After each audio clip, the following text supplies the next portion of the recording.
In this video, update lang tayo sa mga kaganapan sa market. Ethereum nagsimula ng dumipad. Tingnan natin ang sinasabi ng ibang market experts sa rally na ito ni Ethereum. At update din tayo sa trade deals ng China at US. Nagkaroon na daw ng progress. Importanteng alam din natin ito kasi malaki ang impluensya ng mga decision dito sa galaw ng market. At kung interesado kayo sa ganitong mga content, token reviews, crypto news, anything related to crypto, make sure to subscribe and hit the notification bell. 7, binuksan ni Ethereum ang weekly candle sa $1,807 at sa pinakamabilis nitong pag-akyat mula December 2020. Nag-pump ng 38% sa loob ng 7 araw para lumampas at basagin ng 2,500 price level. Sa on-chain data, nalagpasan ni Ethereum ang realized price para sa accumulating addresses na nasa $1,900. Ibig sabihin, karamihan sa mga holder na patuloy na nagdadagdag ay naka-profit zone na. Lalo pang tumaas ang buying pressure sa Binance na siyang nangunguna sa spot at derivatives volume. Ang malaking spot buying kasabay ng outflows mula exchange wallets papunta sa cold storage ay sign ng growing conviction. Si veteran trader Peter Brandt nagpakita ng chart about rising wedge sa daily chart, traditional na bearish pattern, pero binigyang diin niya na kung mag-breakout pataas, maaaring mag-target si Ethereum ng descending resistance line sa 3,800 hanggang 4,800 range. Taong 2024, bearish pa ang tono niya dito. Ngayong 2025, nakaalay na siya sa renewed optimism, partly dahil sa mabilis na pag-akyat ng open interest. Mula May 8 hanggang May 11, umakyat ang futures open interest mula $21.3 billion hanggang $30.4 billion.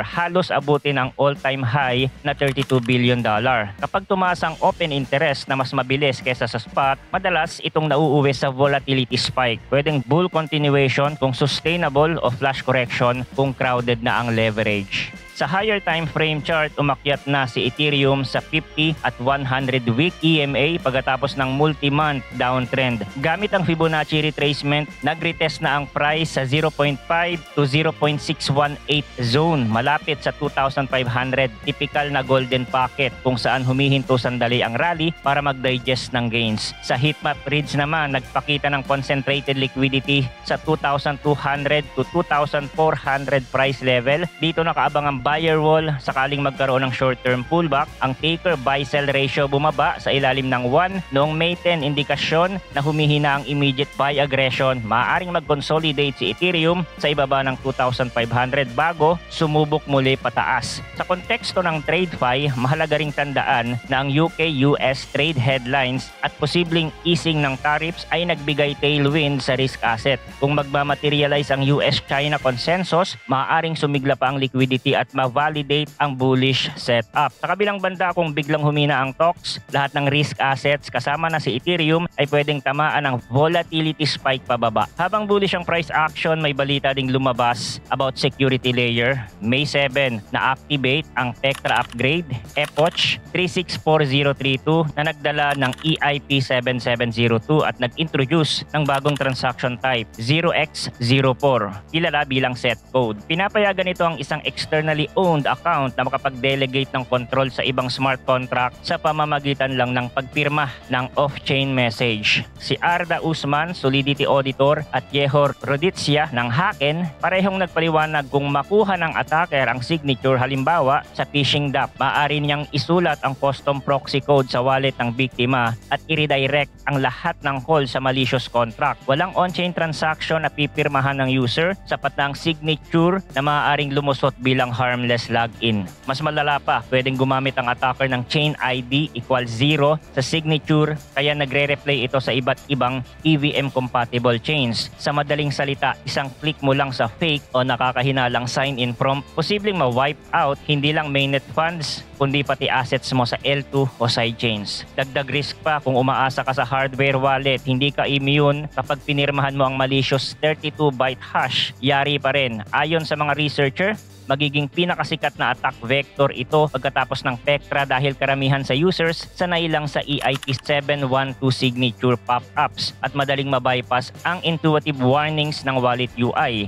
Ito naman daw ang mga dapat bantayan ng users at developers. 1. Laging basahin kung may set code o kakaibang delegation request. 2. I-double check kung kasama sa message ang account nonce. Malakas na indikasyon yon ng direct wallet mutation. 3. Huwag pumirma ng hash kung hindi malinaw ang human readable field. Para sa wallet devs, kailangan maglagay ng malinaw na red flag sa anumang transaction type 0x04 at magbigay ng full preview kung anong bytecode ang iseset. Para sa protocol devs, i-avoid na gumamit ng EX origin based auth dahil maaaring ma-spoof kung ma-delegate ang isang EOA. Kasama sa Pectra ang EIP 7251 na tinaasan ang validator max stake limit mula 32 Ethereum papuntang 2048 Ethereum at EIP 7691 na nagdadagdag ng blob capacity sa bawat block. Maganda ang scalability gains pero kailangan balansehin sa bagong threat vectors. Makikinabang dito ang multisig at social recovery wallets na may multiple signers pero karamihan pa rin ng retail gumagamit ng single setup. Kung hindi agad mag-adapt ng mas maayos na signature parsing, malaking surface area ang nakabukas. Habang nangyayari ang crypto-specific upgrades, pinag-uukulan din ng pansin ng market ang macro backdrop. May 11, naglabas ng joint statement sina Treasury Secretary Scott Bessent at US Trade Representative Jamieson Greer. Substantial progress sa trade talks sa Switzerland. Ngunit walang detalyeng inilabas. Wala ring binanggit na deal si Bessent dahil dito magulo pa sa isip ng mga investors. Bullish headlines pero zero specifics. Sa nakalipas na buwan, paulit-ulit nang nag-flip-flop ang Trump administration hingil sa tariffs. Isang araw, may exemption para sa tech hardware. Kinabukasan babawiin ni Comment Secretary Howard Lutnick at sasabihing temporary lang hanggang may comprehensive framework. Ang resulta, laging may volatility whipsaw sa equities at crypto.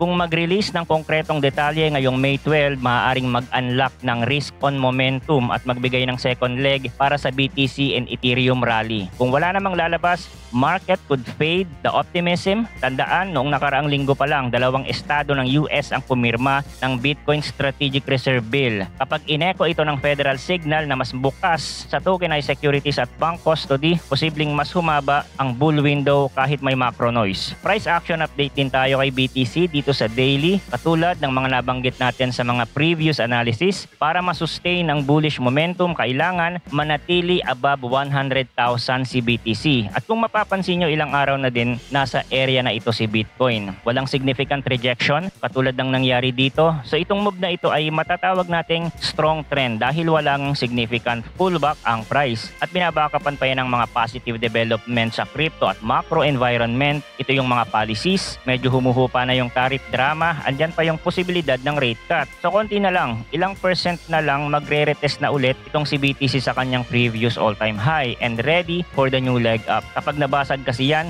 ito yung likely scenario. Kung ikukumpara ulit natin yung price action, medyo mas aggressive yung pump ni BTC ngayon. Kasi dito noong 2024, Biden administration pa yan, wala pa ang mga narrative about strategic Bitcoin reserve. Ano lang yan? Spot Bitcoin ETF narrative. Ngayon, if napanood nyo yung mga previous video ko, siguro naman familiar kayo sa mga bullish narrative ngayong 2025 na never nangyari in the history of crypto bull market. So ang expectation natin na price action dito is another leg up. Pero again, wala pang retracement tayong nakikita at mangyayari yon in its normal and healthy. Now, ilagay ulit natin yung moving average kasi remember, nagkaroon ng death cross nung nakaraan which is a sign of bear in technical perspective. Pero hindi nga kasi 100% sure yun. At tumataas ang chance na ganito lang ang mangyayari ulit at mauwi sa golden cross. Pag nag-new all-time high ulit si BTC, siguradong mauuwi yun sa golden cross and potentially magtutulak ulit pataas kay Bitcoin. At hihilahin ito ang ibang altcoins. Hindi lahat ng altcoins syempre kasi pansinin nyo, nagrarally na ang market pero karamihan ng altcoins ay nasa bear market pa din. Kasi ang altcoin season ay mangyayari na lang sa mga iilang altcoins at hindi sa lahat. Okay? So yun lang ang crypto update natin for today. Thanks for watching again. Good luck and see you on the next video.